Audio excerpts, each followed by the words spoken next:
Hello and welcome back. The UK holds a dark secret, a collection of missing person cases so bizarre that they've baffled detectives for decades. From the busy streets of London to the quiet countryside, today we revisit the strangest missing person cases that leave us all still wondering what truly happened. And first, let's start with a boy who took a random train and never made his way back home. Andrew Gosden was born on the 10th of July 1993 in Doncaster, South Yorkshire. Raised in a religious household, Andrew's parents, Kevin and Glenys, were committed Christians, though they chose not to baptise their children to avoid imposing their beliefs on them. Known to his family as Roo, Andrew was a homebody who rarely left the house without informing his parents of his plans. He attended a Catholic high school where he was recognised as a gifted student on the Young Gifted and Talented programme, poised for straight A's in his GCSEs and a promising future in mathematics. Andrew has been described by his family as a quiet, gentle and extremely intelligent boy. He liked reading well-thumbed copies of The Lord of the Rings and The Hitchhiker's Guide to the Galaxy. These books are still sat on his shelf in his bedroom. He played computer games and he enjoyed music. Slipknot, Muse and Funeral for a Friend were among his favourite bands. The evening before the day of his disappearance was described by his father as uneventful. The family ate together as usual and they all washed the dishes afterwards. Andrew spent an hour assembling a jigsaw puzzle on the computer with his father. He then watched some comedy programmes on television, one of them being Mock the Week with his mother. The next morning, the day he disappeared on the 14th of September 2007, Andrew withdrew £200 from his bank account and left his home, skipping school, which was highly unusual from Andrew. On the evening of this Friday, the family, Kevin and Glenys, his mum and dad, and his sister Charlotte were about to sit down for dinner. Charlotte was in her room on her new laptop, while Andrew was thought to be in the converted cellar of the household, playing on his console just as he did usually after school. But when the shout went out to come and eat, he didn't emerge. When the family discovered that he was not in the house, they initially thought he could be with a friend or a neighbour and lost track of time. The parents telephoned his friends, who informed them that Andrew was not there and had not been at school that day. At around 7 p.m, the police were called. Andrew's sister Charlotte stated, "It was just a complete panic. We initially thought something must have happened on the way to school. When we found that he hadn't even been to school, even tried to go to school, that was even more worrying." In Andrew's bedroom, his family found his Catholic high school blazer and tie hanging neatly over the back of a chair. Later they discovered his shirt and trousers in the washing machine. It emerged Andrew had put on his uniform and left the house, but then waited for his family to leave before returning home. He dressed in a pair of jeans and one of his favourite t-shirts and headed out the door. On the way to the railway station, he withdrew just under £200 from his bank account and he purchased a one-way ticket to London from Doncaster station and was captured on CCTV arriving at King's Cross station at around 11:20 a.m. After this point, he was last seen on camera leaving the station, and no confirmed sightings have been recorded since. Since Andrew's disappearance, there have been dozens of unconfirmed sightings from across the UK. The family believe the most plausible place him at Pizza Hut on Oxford Street on the day he went missing and later on in Covent Garden. Despite extensive appeals and nationwide media coverage, Andrew's motives for travelling to London and his whereabouts remain unknown. He is currently the face of the Missing People charity's Find Every Child campaign, with his parents and sister appearing in countless TV and newspaper appeals. In November 2008, a man visited Leominster Police Station, West Midlands, and used the intercom system to talk to a police officer, stating that he had information about Andrew. As it was in the evening, the intercom system was in use rather than a staffed reception. By the time an officer arrived to take the details, the man had left. The police went on to appeal for this man to come and speak to them again, but he never did. Andrew's father has described South Yorkshire's police handling of the investigation as too slow, too chaotic and disorganised. He said it was a family who found CCTV from a neighbour's house of Andrew walking towards the station on the morning he went missing, and it was the family who spoke to the rail employee at Doncaster station who sold Andrew his ticket, and a man who sat opposite him on the train as far as Peterborough. The CCTV footage of Andrew arriving at King's Cross was not located until 27 days after he went missing. As a result, efforts to retrieve footage from the surrounding areas were fruitless. The South Yorkshire Force said it asked British Transport Police to search the CCTV footage within 2 days of Andrew going missing, but they said they could not pick him out from crowds. The Met Police Force was not involved in the inquiry. An officer was later sent to London to review the footage. Andrew was then spotted. However, the Pizza Hut and Covent Garden sightings were not followed up. Andrew's father said that the woman who reported the latter was not spoken to for 6 weeks. After 4 years with no leads, in 2011 the family took the step of hiring specialists to carry out a sonar scan of the River Thames, to no results. In June 2018, the family said that someone had reported an online conversation with a person with the username Andy Rue, who claimed that their boyfriend had left them and they needed £200 to cover rent. When someone offered to send them money, the user claimed they did not have a bank account as they had left home when they were 14. The link was investigated by police, but the person was not identified. In December 2021, South Yorkshire Police, assisted by the Met Police, arrested 2 men on suspicion of kidnapping and human trafficking in the connection with Andrew's disappearance. Both suspects were later released under investigation, and by September 2023 they were officially eliminated from the inquiry. This was the last movement in Andrew's case. Several theories have been put across over the years, meeting an online acquaintance in London. The family and the police investigated the possibility that Andrew had gone to London to meet someone whom he had met over the internet. However, there was no evidence for this. Andrew did not use a computer at home. His father stated that Andrew did not have an email address and had not set up an online account on either his Xbox or his PSP. The police took the computers from Andrew's school and Doncaster Library, but their digital forensic investigations found no trace of any activity by Andrew. Investigators sent the unique serial number of Andrew's PSP to Sony headquarters, who found that there was no record of an account being set up or communication established on the device. The only PC in the house was his sister's laptop, which had only been in her possession for 8 weeks. Andrew's sister stated that he did not seem interested in social media or connecting with other people through the internet, as he just didn't seem social. The next theory was running away to start a new life due to personal or academic pressures, that Andrew had left intentionally, possibly planning to start a new life or seeking escape. However, there was no clear indication of why he would do so. His family stated he had no known issues with school, home life or mental health that would lead him to leave. He did not take anything with him except for his wallet, and no money was found on his person after the CCTV footage. Fallen victim to human trafficking seems to be the theory that the police lean into following the arrests in 2021. 2 men arrested in connection with the disappearance of a teen feared to have been sold into a gang have been released from the investigation. Police said yet the 2 men arrested have been completely cleared. In that same area, fallen victim to foul play is another theory. In September 2017, Mick Neville, retired head of the Metropolitan Police's Central Images Unit, drew comparisons between Andrew's disappearance and that of another gifted maths student who disappeared without a trace in London. Alex Slowly was 16 when he disappeared in 2008, less than a year after Andrew.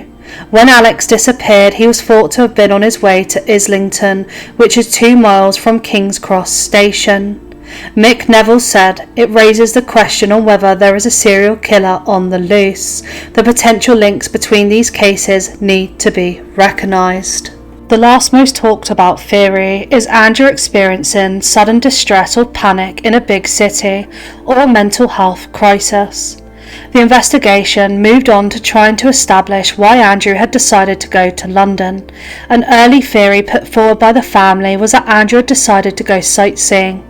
Andrew was known to have enjoyed London and would visit the capital with his family to see his grandparents, aunts, uncles and family friends who lived there. He also enjoyed visiting London's museums and exhibitions. Travel on buses were free for children at the time of the disappearance. Charlotte, Andrew's sister, travelled to London to hand out CVs when she was 14 to gain work experience. Andrew's father speculated that Andrew may have been doing the same. One event identified by Kevin, his father, as a possible reason for his son to travel to London was the 2007 YouTube gathering. However, there is no evidence that Andrew attended this event or had any interest in YouTube. He knew the capital well, but did something trigger a panic?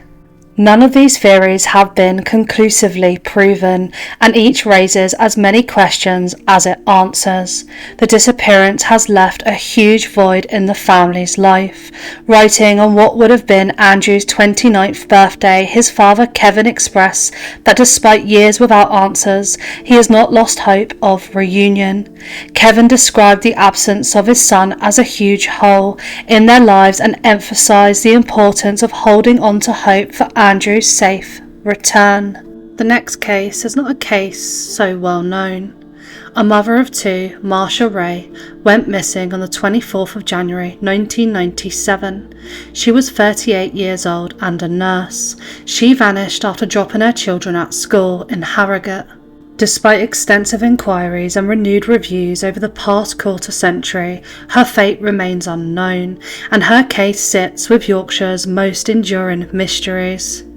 Marsha left home that morning in her red Metro to take her daughter, Philippa, who was 9 at the time, and her son, Robert, who was 6, to primary school, just around the corner from her home.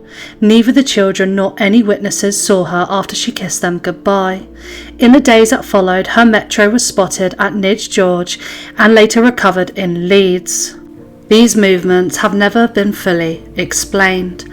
Police became suspicious of Marsha's husband, Colin, after he told them that Marsha had informed him she'd be going away for a few days. Investigators dug up the garden around the family home and went through their financial records for clues, but nothing untoward was discovered.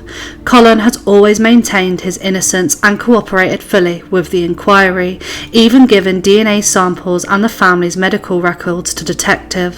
North Yorkshire Police launched multiple inquiries in the late 1990s, but found no conclusive evidence of foul play or abduction. In 2013, the new formed Major Crime Unit in Harrogate, led by Detective Superintendent Day Mown, conducted a fresh cold case review.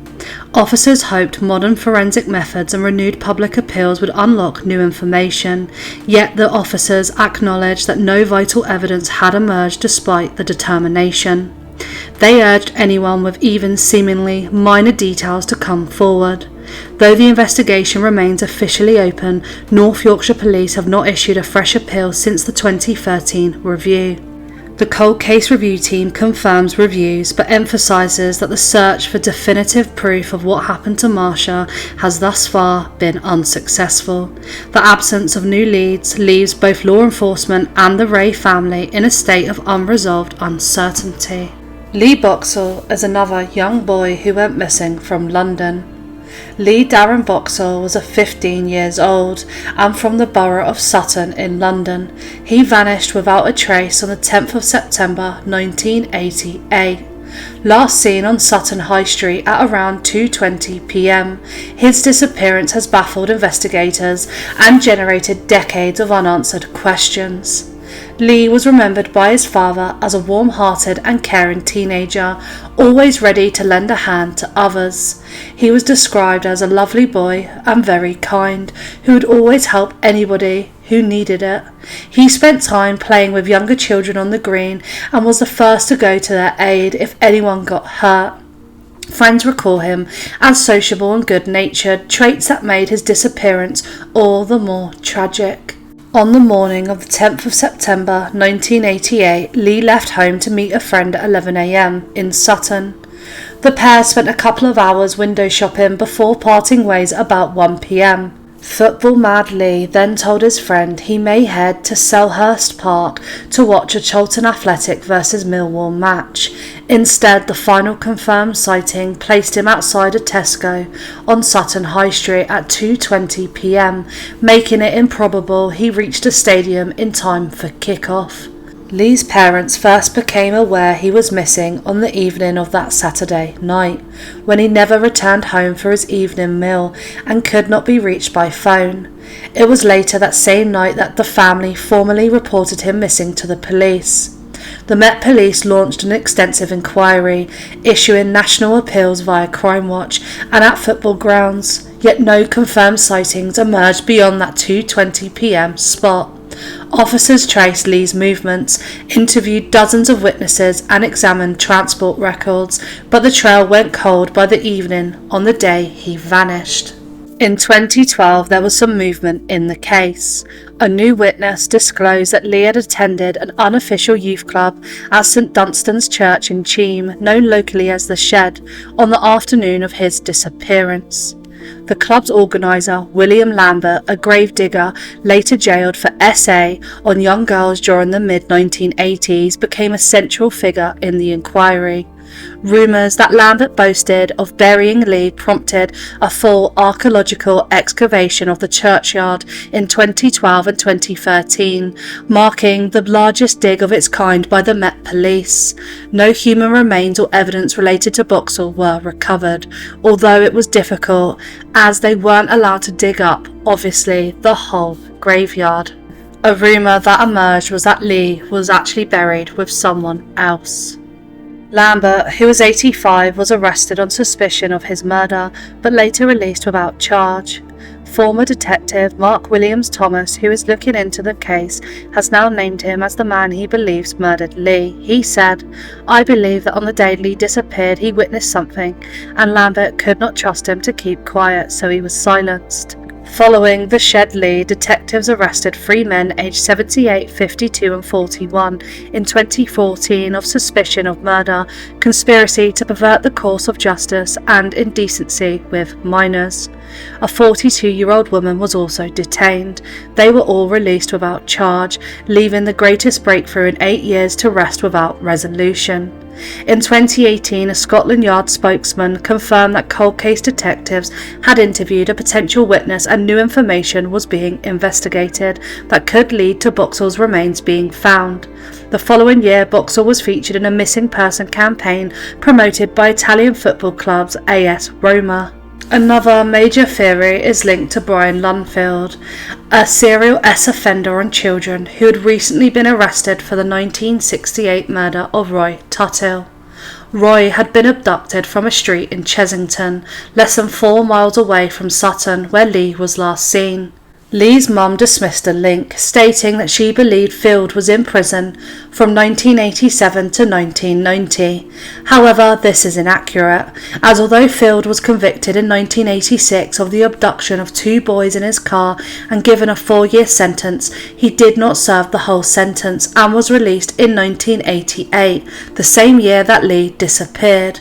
Field is also suspected by police of being responsible for the abduction and murder of Patrick Warren and David Spencer, 2 boys who vanished from Solihull in the West Midlands in 1996, while Field was driving around in a van in the same area of when they were last seen. These boys have also never been found. Lee's parents, Peter and Christine, have preserved his bedroom exactly as it was the day he disappeared, a testament to their enduring hope. His case remains active, supported by Crime Watch appeals and Crime Stoppers campaigns. Claudia Lawrence, probably one of the most famous missing person cases in the UK. Claudia was a 35-year-old chef who vanished without a trace in March 2009.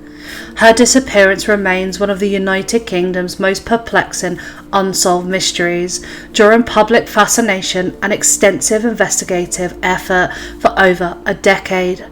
Claudia grew up in Moulton, North Riding of Yorkshire, as the daughter of solicitor Peter Lawrence and town councillor Joan Lawrence. She trained at York College for Girls before qualifying as a chef and building a reputation for reliability in several regional restaurants. In 2006, she joined the college kitchen at the University of York, valuing its regular hours after years of late-night shifts. But let's go through the timeline of events when she disappeared. The 18th of March 2009, 6 a.m. Claudia begins her shift at the college canteen. 2 p.m. CCTV captures her leaving the canteen alone. On the 19th of March at 6 a.m, Claudia fails to show up for her next shift. Colleagues then became concerned. On the 20th of March, her family reported her missing. The door to her home is found ajar, but no obvious signs of struggle. Between 2009 and 2025, multiple police reviews, forensic searches and public appeals yield no confirmed sightings or concrete evidence. The investigation into Claudia's disappearance followed several lines of inquiry without reaching a definitive conclusion. There was forensic examination of her cottage, which uncovered footprints and fibres that matched no known suspects. Witness statements described a light-coloured van near her home on the evening of the 18th of March. A backpack containing personal items was found near the River Tees days later, though police could not link it conclusively to Claudia. Cold case reviews in 2016 and 2021 re-interviewed hundreds of potential witnesses but produced no arrests. Over the years, various theories have been proposed to explain Claudia's disappearance. Stranger abduction, possibly by a local opportunist with knowledge of her routine. Planned assault by someone she knew, given the absence of forced entry or signs of a break-in. A chance encounter on the A1, supported by an unverified sighting of a woman matching her description. And finally, foul play connected to personal confidences. Claudia had a good social life. She was single, but she would date. Maybe her disappearance is connected to one of the men she may have dated. The police interviewed everyone in her immediate circle, people they could, people in her workplace, witnesses, and every time it felt like there was a breakthrough or some movement in her case, it always then came to a standstill. But because of her disappearance, it spurred improvements in CCTV coverage and public appeal coordination across North Yorkshire. There is a dedicated website which maintains public awareness and encourages potential witnesses to come forward. 16 years after she was last seen, Claudia Lawrence's fate remains unknown. Each fresh lead, from overlooked loft spaces in her home to newly surfaced letters, rekindles hope that the truth will emerge. Until someone can piece together the events of that March afternoon, her family and investigators continue to seek answers in one of the UK's most enduring cold cases. Now to Lord Lucan. Richard John Bingham, the 7th Earl of Lucan, was a British peer and professional gambler who vanished in November 1974 after being suspected of murdering his children's nanny and attacking his estranged wife. Born on the 18th of December in 1934 in London, Lucan was educated at Eton College before serving with the Coldstream Guards from 1953 to 1955.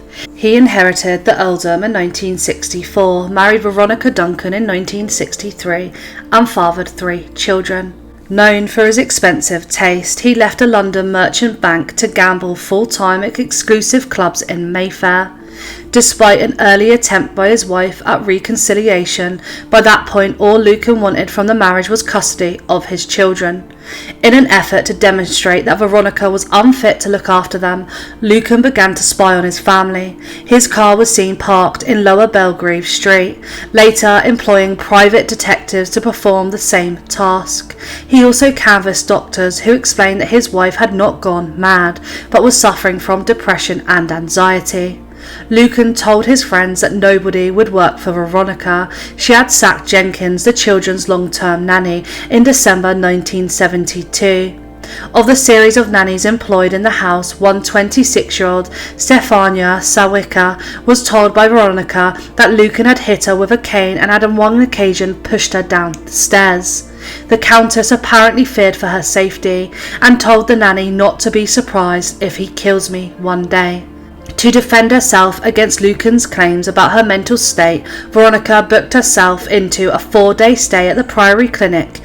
While it was acknowledged that she still required some psychiatric support, the doctors reported that there was no indication that she was mentally ill.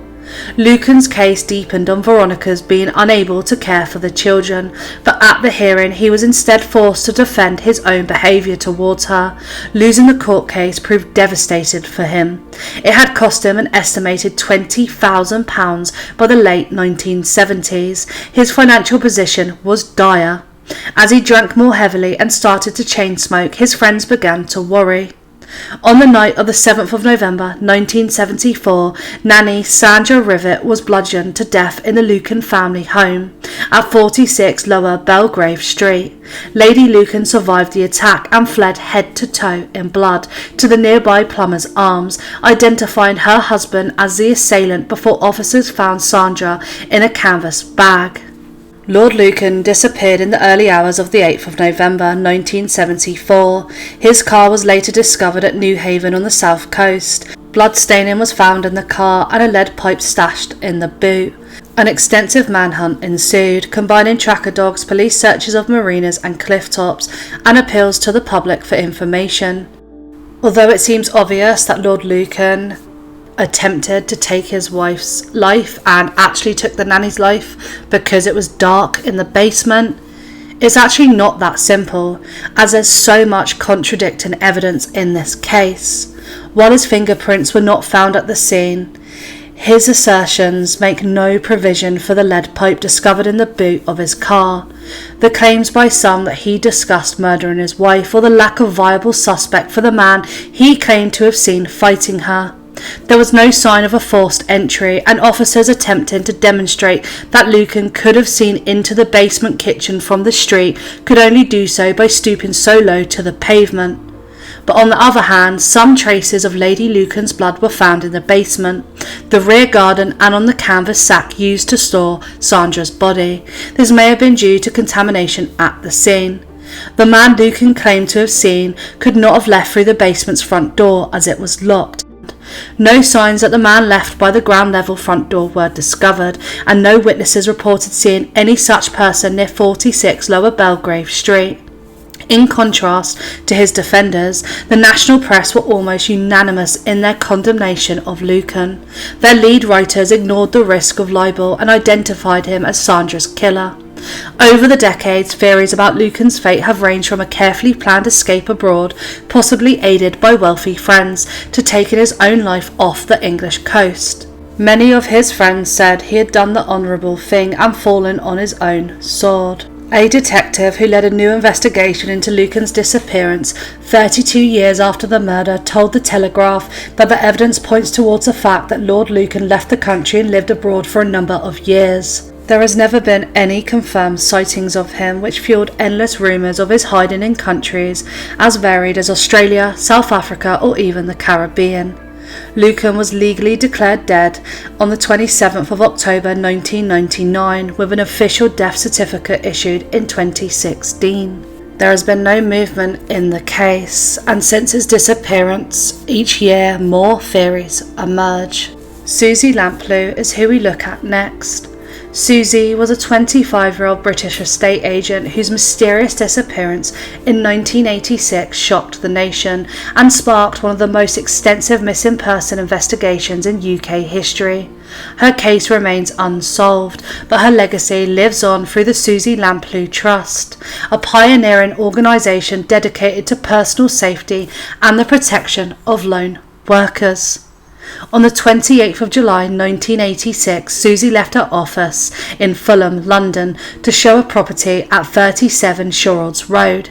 She had written in her office diary, 12:45 Mr. Kipper, indicating she was meeting a client outside the property. Witnesses saw her with a man shortly after, but she never returned to her office. The sighting of the pair standing outside the house was corroborated by another man who was walking past the property at around the same time. He noticed the man was holding a bottle of champagne with ribbons around it. This sighting was later the basis of another identikit picture drawn of the man. Her white Ford Fiesta was later found in a nearby Stevenage road, with her purse inside but her keys missing. There were no signs of a struggle. Despite extensive media coverage and police efforts, Suzy was never found. The identity of Mr. Kipper remains unknown. Police suggested that a black left-hand drive BMW vehicle may have been involved following an eyewitness account of a car of that description seen parked outside the property. The man remembered seeing it because many cars in the road had been double parked, causing him some difficulty driving through the road. Suzy's boyfriend, a 27-year-old stockbroker, and her male flatmate were both questioned by police, but both had solid alibis. Suzy's two-bedroom flat in Putney was searched, but nothing notable or suspicious was found. Suzy's office manager revealed that a bunch of red roses had been delivered to the office by a mystery man just days before she had disappeared. Police released a photo of Suzy with dark brown hair, but she had tinted her hair blonde on the Friday before she vanished. The initial investigation was conducted without computers, using an old-fashioned card index system in which all leads were filed on approximately 26,000 cards. Because Suzy was only considered a missing person, known criminals in the area were not considered as suspects. Investigators believe that Suzy placed a mysterious phone call during the afternoon in which she disappeared, 3 days before she disappeared on the same day in which John Cannan was released from an open prison nearby. Suzy had visited the Prince of Wales pub in Putney, which was also frequented by Cannan. While she was there, the contents of her handbag went missing, and after she left, they were found by the landlord of the pub. The landlord telephoned Suzy to inform her, and she arranged to collect her belongings at 6 p.m. on Monday the 28th of July, the day she disappeared. Several hours after Suzy vanished, a woman identifying herself as Sarah phoned the pub saying that she had a message for Suzy, and she left her number. A man then phoned the pub claiming to be a policeman and asking if the pub had Suzy's diary and chequebook. The police confirmed the man was not a policeman and it was not known who Sarah was. The landlord said that he gave the paper upon which he had written the phone number to police, although it was later lost. John Cannan is the main suspect police believe to be responsible, although there was insufficient evidence which prevented them from charging him. 1 year after Suzy's disappearance, detectives noted that the artist's impression of Mr. Kipper strongly resembled John Cannan.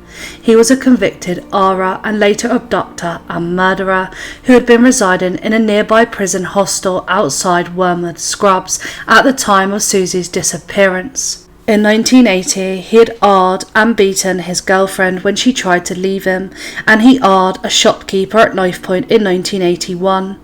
Cannan had been on day release from prison in the months preceding Suzy's disappearance and held a job in the area as a porter. He was known for his ability to attract women. In the weeks before Suzy disappeared, Cannan had told inmates and workmates that he was frequenting wine bars in Fulham and had met a new uptown girlfriend named Suzy. Cannan actually confirmed in 2021 that he had visited the bars and pubs that were near to where Suzy disappeared. He would often deliver roses to women as a romantic ploy, which is what happened with Suzy. Her manager, as previously stated, saying she got red roses a few days before she disappeared. Cannan remained the prime and only suspect in the case. He falsely claimed that the Met Police had eliminated him as a suspect, but that wasn't true. He protested his innocence not only of the involvement in Suzy's disappearance, but of nearly all other crimes for which he had been convicted, including those that were proven with DNA links and fingerprint evidence. This included the art of a woman in Reading, for which forensic evidence showed the chance of the perpetrator being anyone other than Cannan were 260 million to 1. While in prison, Cannan told a solicitor that he might well reveal all about Suzy when his mother died. However, in 2020, Cannan's brother revealed that his sister had already unsuccessfully begged him to reveal the location of Suzy. His brother insisted that he will take his secrets to his grave because he has no regret or compassion and is a power freak. Cannan died in Full Sutton Prison on the 6th of November 2024. The case remains unsolved and is considered one of the world's most extensive missing persons inquiry. Cannan is still the only prime suspect. Now the case of Allan Bryant, who was just 23 years old. Despite tireless efforts by his family and police, no trace of him has ever been found. It was Saturday, the 2nd of November 2013, when Allan left his home to attend an engagement party at Leslie Golf Club. He arrived at around 9 p.m, surrounded by friends. Just before midnight, Allan and the group took a minibus to Styx nightclub. CCTV footage captured Allan leaving the club at 2:02 a.m. on Sunday morning. This was the last confirmed sighting of him. His home was less than a mile away. When Allan didn't return home, his family knew something was wrong. It was completely out of character. They contacted police on Monday, the 5th of November. What followed was one of the most extensive missing person investigations in Scotland's history. Police divers searched ponds, rivers, wells and woodland. His family distributed over 50,000 missing person posters. Every lead was followed, every tip investigated, but there was nothing. No phone calls, no sightings and no remains. His mum said the past years have been a living hell. We want to bring him home and we will never give up until he is found. Allan's father, Allan Sr., has been a relentless advocate. He's kept Allan's name in the public eye, urging anyone with information to come forward. His son is still classified as a missing person, but he believes Allan was murdered by a man known to him. When asked if the police could have done more in the investigation, his dad, Allan Sr., said, "Right from the beginning, it took 7 months to get the CCTV footage of him leaving the nightclub. A new detective is in charge now, and honestly, I don't know what else I can do. I haven't even made this public yet." Allan previously spoke about witnesses who heard a woman scream in the early hours of the night his son disappeared. Father claimed, "We believe she knows what happened, and she said it to loads of people we know. The reason she can't say anything is because we believe her family is involved, so she can't implicate all her family. I know her, it's one of Allan's friends." He also said, "She doesn't go out now, she just drinks constantly, and the people we believe are responsible, they lived at the end of our street, and they wouldn't look us in the eye when we would walk to the shops." He claimed he knows who took the life of his son, a man who had previously threatened Allan. This one guy absolutely hated Allan. He always hated him because he was popular where we used to stay. His friends were all brought up together and everyone thought Allan was okay. All this other guy talked about was fighting. In the past, he came into my house with a wooden post shouting, "Allan Bryant, I'm going to kill you." One night Allan was at a party and he'd fallen asleep, and that guy went in with a garden spade and said, "Good job you're sleeping, Allan, otherwise I'd have killed you in front of everybody." He said the police are aware of this information and many people in the town believe the same theory. He said, "I'm not the only one with this information. We believe Allan went back to a party with one of his friends, not even 0.4 miles away from the nightclub, and we think something happened in that house." The family said, "It's just getting harder to fight for him, especially when the police won't keep their promises. We're left in the dark all the time. Our hearts are broken. We barely leave the house. We go to the shop. We pick up prescriptions. Every day it's harder. We're lost." The family eventually moved away from the area. There was some movement in 2023 when police searched a common 10 miles away from where Allan was last seen, but nothing was found. Despite the hearing of a woman scream the night that Allan disappeared, the local town, in agreement almost of who had taken Allan's life, still there has been no movement and no one has ever been charged in his case. Unfortunately, Allan's disappearance show a series of mistakes made by the local police. Now a case that deserves a lot more attention. Jaime Cheesman, in early November 1993, left her childhood home in Wellingborough to live with her friend in Grimsby. She hadn't yet turned 17, and this bold step spoke to her fiercely independent spirit. Her family describes her as bright, outgoing, and determined to forge her own path. The last time Jaime was seen was on the 2nd of November 1993. She visited a Grimsby office to make a benefit claim, a routine errand that proved to be the last time anyone saw her. From that moment on, Jaime vanished without a trace, leaving behind unanswered questions and a mounting fear for her safety. In March 2016, the police launched a renewed appeal on the 23rd anniversary of her disappearance. Detectives highlighted sightings suggesting she may have adopted a travelling lifestyle, perhaps reconnecting with the travelling community. Despite extensive forensic examinations of her last known address, no definitive new leads emerged. Investigators recorded up to 9 potential sightings as late as November 2015, over 20 years after Jaime went missing. These reports sparked hope that she may still be alive. Unfortunately, none of these leads have led to conclusive answers, and her whereabouts remain unknown. Her family continued to appeal for information. Her father had a simple message. Any detail, no matter how small, could finally bring closure for our family. And that concludes our video today. Obviously, there are many more strange missing person cases, but I wanted to highlight these. Andrew Gosden, who planned a trip to London, but still not knowing why he went to London. Marsha Wray, a mum who disappeared after the school run, with no sightings or leads that followed from that day. Boxell, another quite famous case, but the disappearance of being out with a friend and never making it home. Quite a sad case too, as there was movements with the shed theory, but no one has ever been charged and he has never been found. Claudia Lawrence, a case with so much information, some movements every few years, but never definitive suspects or direction in the case as to what happened to her when she arrived home from work. Lord Lucan, lots of contradicting evidence. It looks like a simple missing person case, but there are many people who strongly believe Lord Lucan did not kill the nanny Sandra. Suzy Lamplug's case, a case very strange. An estate agent, a well-established young lady in London with a great career, goes missing, and John Cannan not being a prime suspect earlier on really prevented charges and mistakes made by police. If they had arrested him, it would have prevented him victimising more women in the future. And Allan Bryant, who went for a night out like lots of young lads and ladies do. The family, in their gut and from people telling them, knowing who took his life and having to leave the area which they lived because nothing was done in the case. There was no movement, no one was charged. Jaime's case, moving to a new area to pursue a new direction in her life, and at 16 simply vanishing. The lack of media attention that she also got is unbelievable.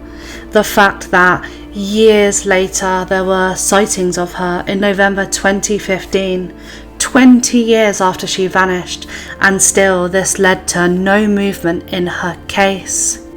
Per the video's title, obviously they are all strange disappearances, but I think it reflects more how bad the police handled all of these missing person investigations in each of these boroughs, especially considering multiple of these cases we looked at today involve a missing child. And that concludes our video today. As always, thanks so much for watching, and until next time.